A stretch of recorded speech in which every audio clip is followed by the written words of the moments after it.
Sunscreen போட்ட பிறகு முகம் வெள்ளை அடிச்ச மாதிரி அப்படி திப்பியே வர மாதிரி ஃபீல் பண்றீங்களா? இந்த ஹேக்கை ட்ரை பண்ணுங்க. ஸோ ஃபர்ஸ்ட் அண்ட் ஃபார்மோஸ்ட் நம்ம ஒரு மாய்ஸ்சரைசிங் க்ரீமை அப்ளை பண்ணிக்கணும். So next step sunscreen application. சன்ஸ்கிரீனுக்கு ஜோவிஸோட herbal sunguard 3-in-1 matte lotion தான் எடுத்திருக்கேன். இதில் வந்து பேரபன் ஃப்ரீ, SPF 60, PA+++ங்க.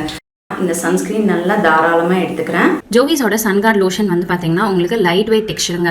இது அப்ளை பண்ணோடனே ஒரு மேட் ஃபினிஷ் லுக் இருக்கு. இது ஸ்கின்ல ஈஸியாக அப்சர்வ் ஆயிடும் அண்ட் ஈஸியாக பிளெண்ட் பண்ணிடலாம். நல்ல ஒரு ஸ்மூத் அண்ட் நான் கிரீசி ஃபீல் இருக்கும். இது நம்ம ஸ்கின்னை வந்து நல்ல ரெஃப்ரெஷ்டாகவும் வெல்வெட்டி டெக்ஸ்சர்ல விடும். டெய்லி யூஸ்க்கு ரொம்பவே பர்ஃபெக்டாக இருக்கும். 30 seconds to 1 minute வரைக்கும் விட்டுட்டு அதுக்கப்புறம் வந்து பிளெண்ட் பண்ணுங்க. 30 seconds முடிஞ்சாச்சு. இப்போ இருக்கிற எக்ஸ்ட்ரா ப்ராடக்ட் அப்படியே ஜென்ட்லா வந்து ஸ்கின்ல ரப் ஆன் பண்ணிடலாம்.